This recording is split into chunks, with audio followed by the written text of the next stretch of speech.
In this video, we are going to ask ChatGPT to write a macro for us that will be run on Excel, and whenever we make a new selection on Excel, it will automatically highlight the currently selected cells column and its row.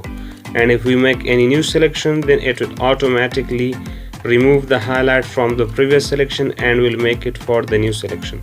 So what I am going to write for ChatGPT is to write a VBA code that will automatically highlight the column and row of the currently selected cell with a light blue color, and if new cell is selected, then the highlight should be, let me put a T here, then the highlight should be removed from the previous selection and the new selection should be automatically highlighted.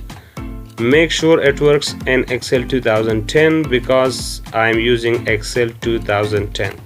If I press enter here, it's going to think for a few seconds and then it's going to start writing this code for us. So it is writing the VBA code, which is a magic.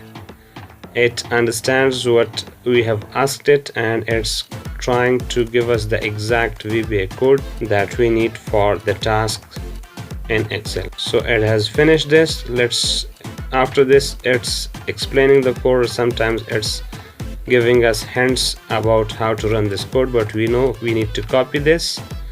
Open a new Excel workbook, go to developer tab, go to Visual Basic, double click on sheet 1. It will open the code window.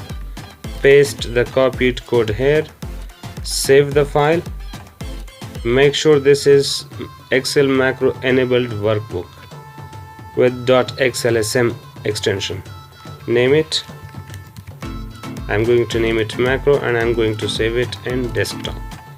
So save this, and now if we make a new selection, it's going to highlight the currently selected cells column and its row.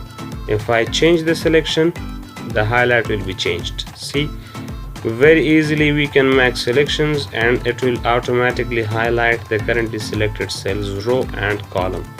So this is a sample VBA code that we generated with the help of ChatGPT. Thanks for watching. Make sure you subscribe our channel and press the bell icon so you can be notified when new videos are posted here.